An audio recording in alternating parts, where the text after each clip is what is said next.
राजस्थान में रुदाली नामक एक समुदाय है। रुदालियों का काम होता है बुलावा आने पर किसी की अर्थी के सामने रोना, शोक जताना। राजस्थान में आज भी ये प्रथा हमें जीवित स्वरूप से दिखाई देती है।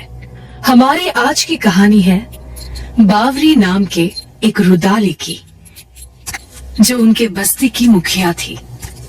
उस रात सन्नाटा कुछ ज्यादा ही था। रेगिस्तान से आती हुई ठंडी हवाएं बदन को मानो चुभ रही थी। हाथों में लालटेन पकड़े हुए बावरी तेजी से चल तो रही थी, पर झाड़ियों से आती आवाजें बता रही थी कि अंधेरे में बसने वाले कई जानवर आसपास मौजूद है। बावरी को उस रात हीरामन सेठ के घर बुलाया गया था। हीरामन सेठ के छोटे भाई मोतीलाल की अचानक मौत हो गई थी और बावरी उसी घर मातम मनाने जा रही थी। बाकी रुदालियां कुछ देर बाद हीरामन सेठ के घर पहुंचने वाली थी। दूर से बावरी को हीरामन सेठ का घर दिखाई दिया और उसकी चाल जरा सी धीमी हो गई। बावरी एक अनुभवी रुदाली थी। मौत का साया उसे दूर से ही महसूस हो जाता था। बावरी ने एक बार अपने हाथ पर बांधा हुआ ताबीज छुआ और आगे बढ़ी। चलिए ना, अंदर चलिए। हाँ। बावरी आ गई? चलो शुरू करो, हमारे पास ज्यादा समय नहीं है। मोतीलाल जी की अचानक कैसे मौत हो गई? ये जानना तुम्हारे लिए जरूरी नहीं है बावरी। तुम वही करो जिसके लिए तुम्हें यहाँ बुलाया गया है। नहीं हीरामन जी, हम शौक नहीं जताएंगे जब तक मुझे आप इनकी मौत का कारण नहीं बताते। बावरी क्या कह रही है? हीरामन जी से सवाल पूछेगी तू? चुपचाप अपना काम कर और चलती बन। हम रुदाली जरूर हैं, लेकिन मैं अपनी बस्ती की मुखिया भी हूँ। मेरे हर रुदाली की सुरक्षा मेरा पहला लक्ष्य है। मोतीलाल जी की मौत आम हालात में नहीं हुई है शायद। यहाँ मुझे कोई अघोर साया महसूस हो रहा है। आप किसी और बस्ती से रुदालिया बुला लीजिए, लेकिन हम में से कोई आज शोक नहीं जताएगा। चलो सब। इसका अंजाम अच्छा नहीं होगा बावरी, याद रख। रुक जा बावरी।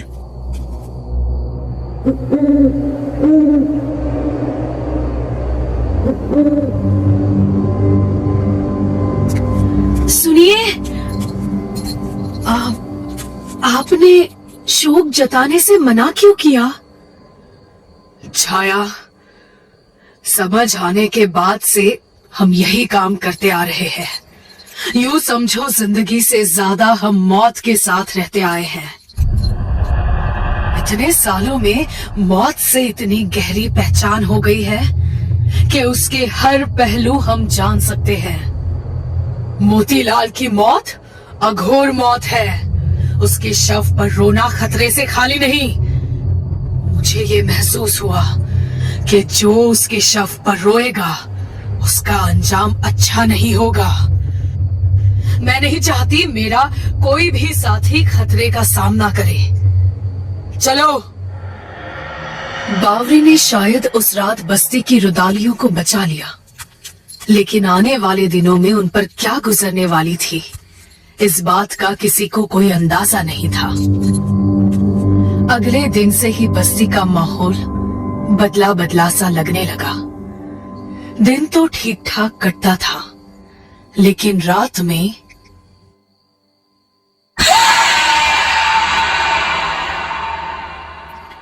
खाना खा ले और जल्दी सो जा। कल अपने बाबा के साथ बकरियां चराने जाना है। चल जल्दी।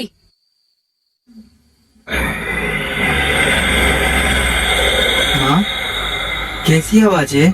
चुप रहो। बावरी जी को ये बताना होगा। ये अच्छा संकेत नहीं है।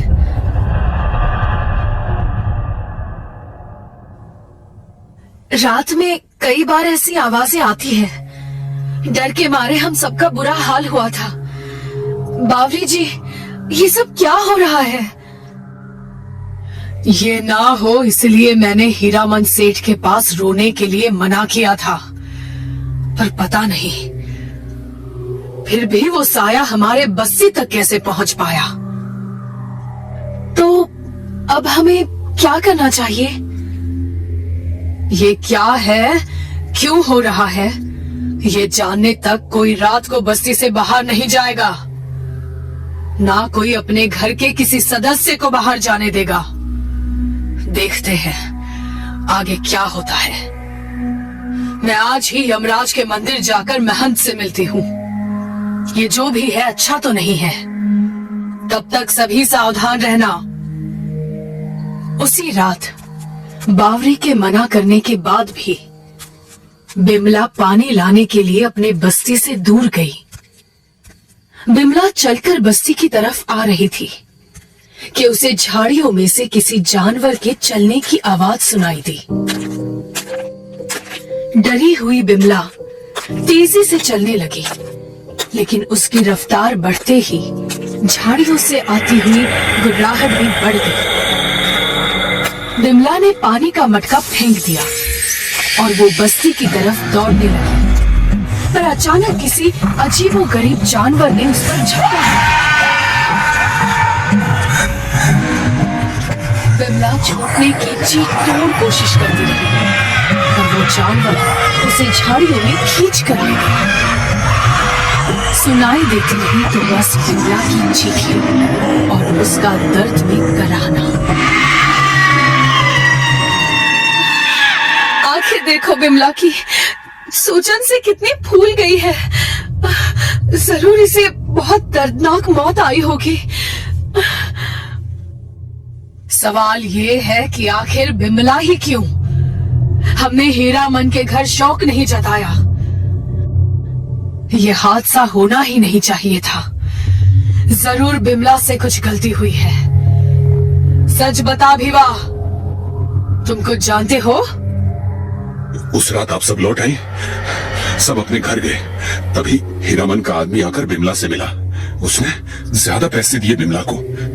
मैंने लाख मना किया, पर पैसों के लालच में बिमला ने एक न मानी। देर रात वो मोतीलाल के शव पर शोक जताकर ही लौटी।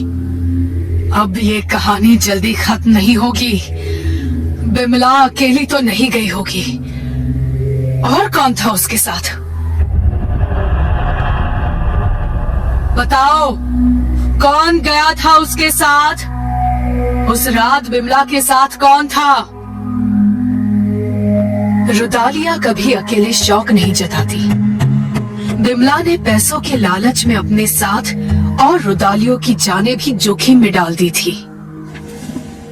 मोतीलाल की मौत के साथ शुरू हुआ ये चक्र अब कहाँ जाकर थमेगा, ये कोई नहीं बता सकता।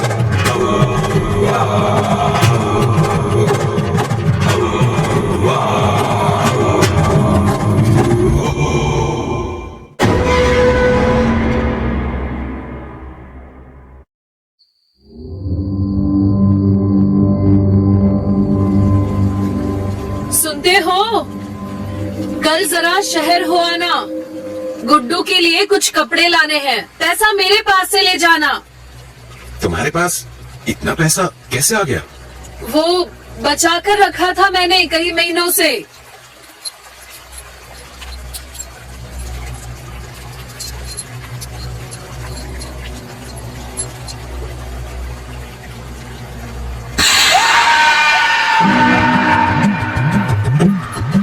नैना, नैना, बचाओ, बचाओ! अरे कोई राक्षस ले गया उसे, बचाओ! देखो, निशान यहाँ है। लगता है इसी रास्ते वो नैना को घसीट ले गया। चलो साथियों। नीले की गुफा तक जा रहे हैं निशान। जरूर वो अंदर होगी।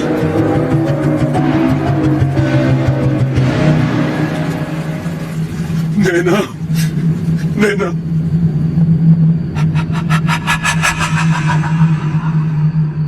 बस्ती में हुई दूसरी मौत से सारी बस्ती नाराज थी। सभी लोग बावरी के पास न्याय मांगने चले आए। उनका कहना था कि बावरी के होते हुए बस्ती पर ये आंच कैसे आ सकती थी। बावरी ने उन्हें समझाने की कोशिश की, लेकिन बस्ती वालों का गुस्सा अब काबू से बाहर चला गया। नैना की हालत देखकर बावरी भी अंदर से कांप उठी थी। बावरी जी, आप मुखिया हैं हमारी। इन सारे लोगों की सुरक्षा आपकी जिम्मेदारी है। अगर ऐसा ही चलता रहा तो हमें बस्ती छोड़कर कहीं और जाना होगा। कोई कहीं नहीं जाएगा। आप सब लोग शांत रहिए। मैं इसका हल ढूंढ कर रहूंगी। बस मेरी आपसे एक ही विनती है, कुछ दिन आप सभी जरा सतर्क रहिए। सूरज ढलने के बाद बाहर टहलना बंद कीजिए। यकीन मानिए, हम इस मुसीबत से जरूर बाहर निकलेंगे।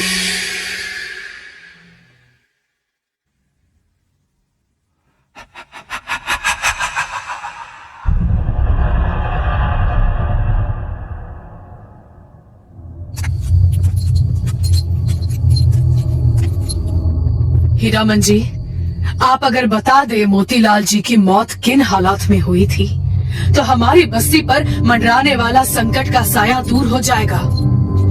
चली जा बावरी यहाँ से। हम तुम्हें कुछ बताना जरूरी नहीं समझते। उस रात हमें मुश्किल में छोड़कर चली गई थी ना, अब तुम्हारी बस्ती और तुम खुद देखो। जाओ यहाँ से। हीरामन जी, गलत फहमी छोड़ दीजिए। ये संकट हमारी बस्ती तक सीमित नहीं रहेगा। आज नहीं तो कल वो आपके घर तक भी पहुंच जाएगा। आपकी मर्जी। मैं चलती हूँ। अगर आप हमारी मदद करना चाहो तो बुला लेना। चलती हूँ।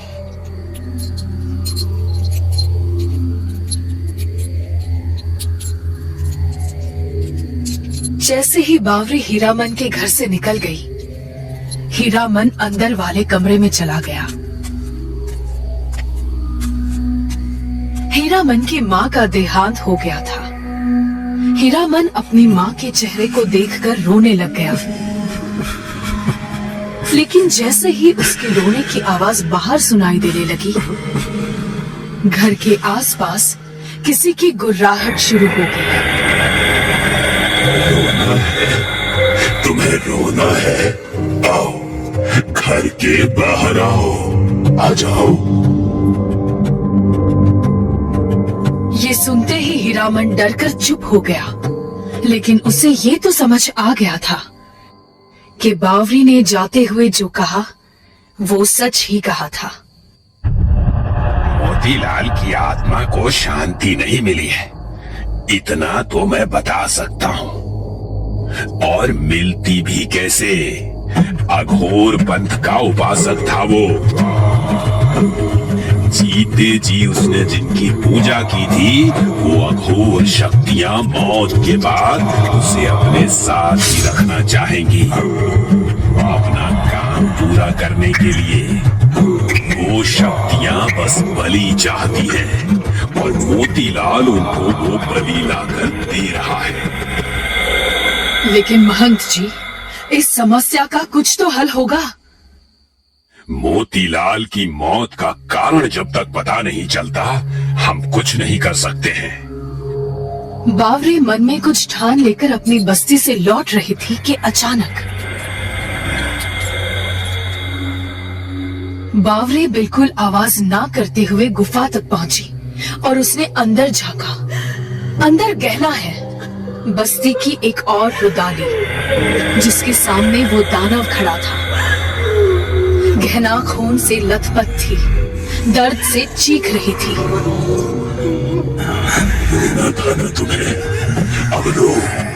और तकलीफ चाहिए? रो। रोना बंद नहीं होना चाहिए। रोना बंद हुआ तुम्हारे बच्चे को भी मार डाला। और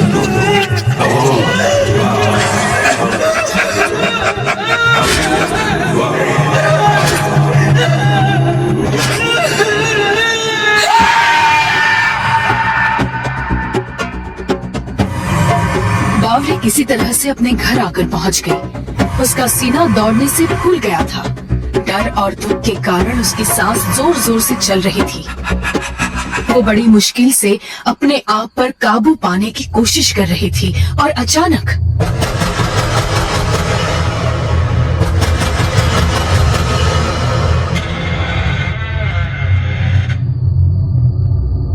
बावरी, उसकी मौत का कारण जानना था ना?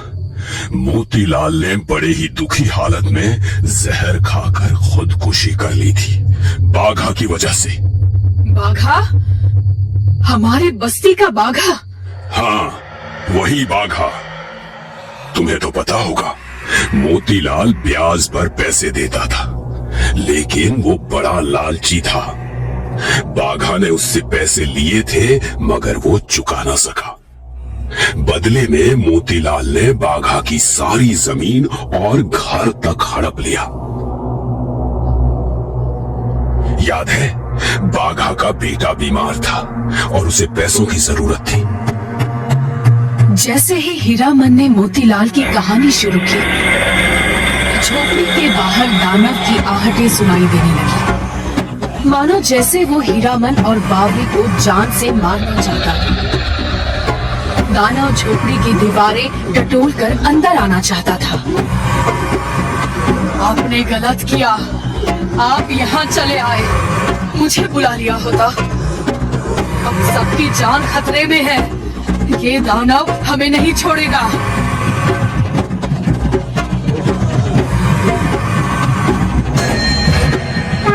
इसी समय मंदिर में चलो, यहाँ रहना खतरे से खाली नहीं है।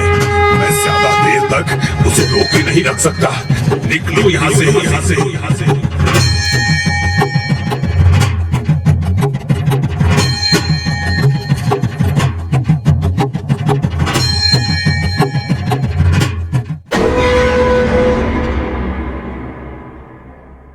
यहाँ मुझे कोई अघोर साया महसूस हो रहा है, लेकिन हम में से कोई आज शोक नहीं जताएगा। चलो सब।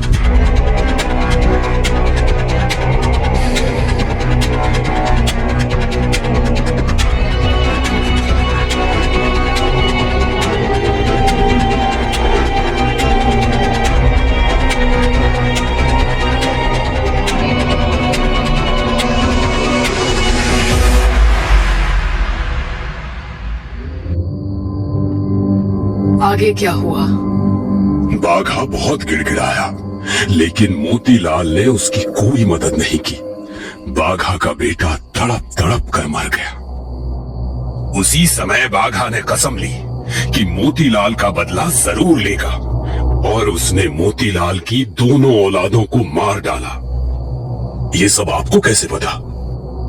मोतीलाल को बेऔलाद करने के बाद बाघा मन ही मन पछता रहा था।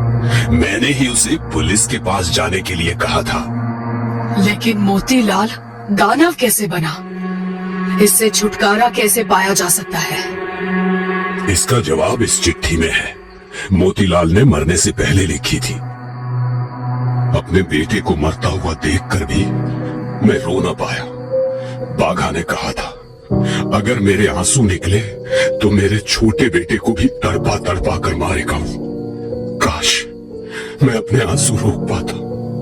मैं रोया और मेरा छोटा बेटा भी मेरे सामने ये दुनिया छोड़ गया। मेरे जीवन में अब कुछ बचा नहीं है। मैं भी ये दुनिया छोड़कर जा रहा हूं, लेकिन अघोर की सौगंध, मरने के बाद भी ये दर्द नहीं भूलूंगा। मुझे अपनों के शव पर रोना नसीब नहीं हुआ, लेकिन जो रोना चाहते हैं उन्हें मैं इतना रुलाऊंगा, इतना दर्द दूंगा कि रोते रोते ही उनकी जान चली जाए। हे अघोर, मुझे अपनी शक्तियां प्रदान करना। मैं तुम्हारे शरण में आ रहा हूं। इसका अर्थ है, जब तक मोतीलाल की आत्मा अपने बेटों के शव पर शोक प्रकट न कर पाएगी, वो दानव बनकर यूं ही मासूम लोगों की जान लेता रहेगा। और इससे बचने का उपाय?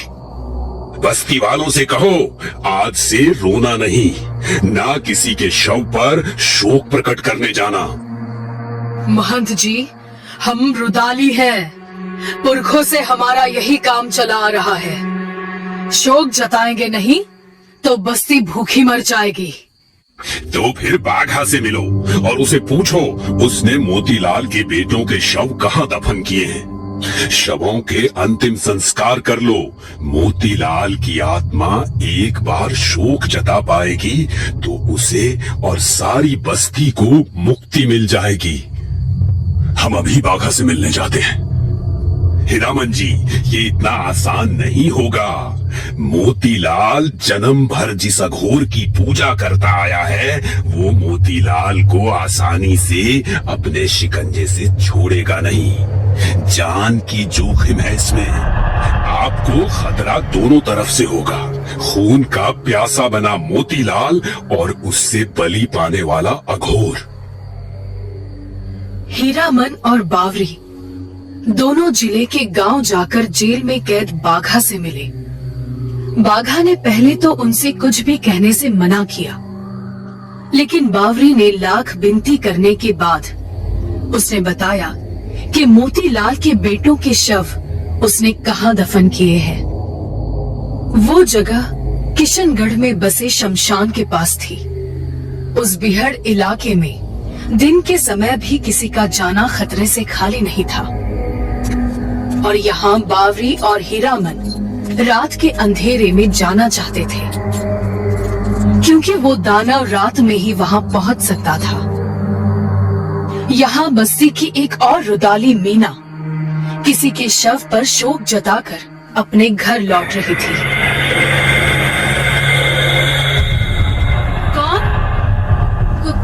कौन है?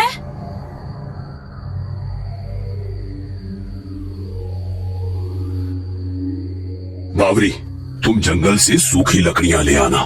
मैं बाघा की बताई हुई जगह खोदकर अपने भतीजों के शव निकालता हूँ। हमें जितनी जल्दी हो सके दोनों का अंतिम संस्कार करना होगा।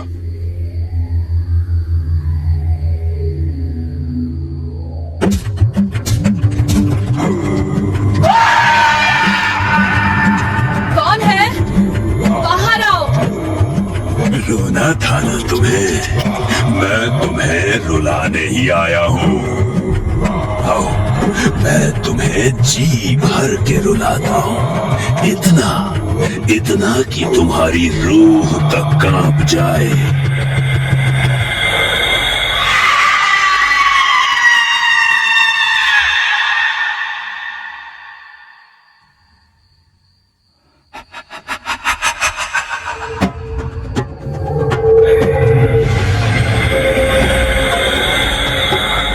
बेटे के शव के साथ की छेड़खानी से दानव गुस्सा हो उठा। उसे आज तक पता नहीं था कि उसका बेटा कहाँ दफन हुआ था। यहाँ अघोर क्रोधित हो उठा क्योंकि उसे बलि देने वाला दानव मुक्ति ना पाले। हीरामन ने शव बाहर निकाला था। अब वो दूसरा शव बाहर निकालने जा रहा था। इतने में अचानक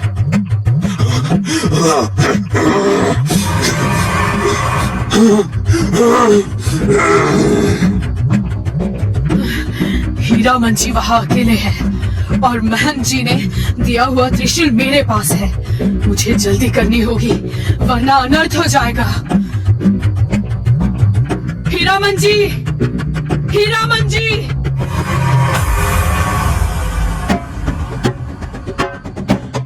बावरी, अपनी जान जोखिम में मत डालना। बस वो सूखी लकड़ियां किसी तरह से यहाँ आनी चाहिए, बाकी मैं संभाल लूंगा।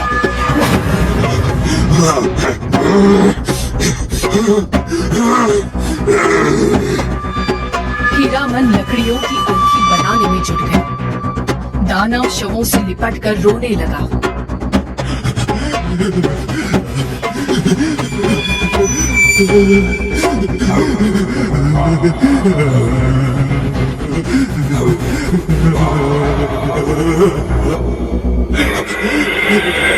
और अघोर का गुस्सा अपनी चरम सीमा पर पहुंच गया। अघोर दानव को शवों से दूर करने की कोशिश में लग गया। क्रोधित होकर दानव अघोर से भिड़ गया।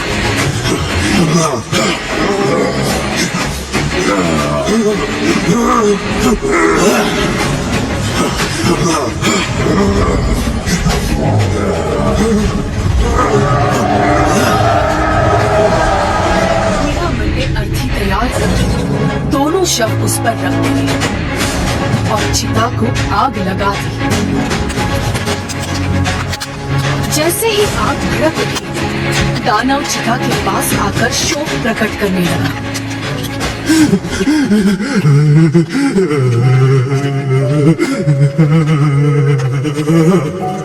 ये देखकर अघोर ने अपना काबू खो दिया। वो अपने दांत चबाकर दानव की तरफ झपट पड़ा। मौका देख बावरी चिल्लाई, हीरामन जी, त्रिशूल उस दानव पर मार दीजिए।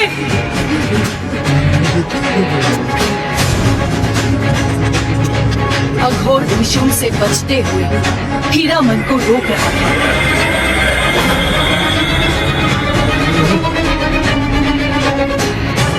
अघोर ने हीरामन को बुरी तरह से जख्मी कर दिया था। दानव का रोना, अघोर की गुर्राहट, हीरामन का दर्द में कराहना, सारी आवाजें आसमान छू रही थी। अब तुझे नहीं छोड़ूंगी अघोर, सारे फसाद की जड़ तू ही है।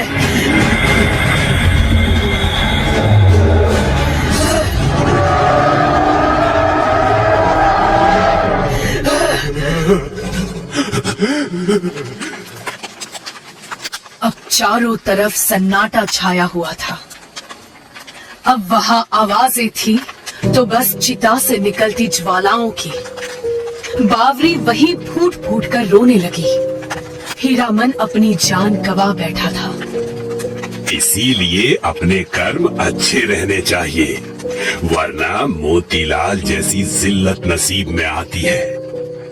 अघोर भाग गया वो ठीक नहीं हुआ, लेकिन कम से कम तुमने अपनी बहादुरी से बस्ती को तो बचा लिया।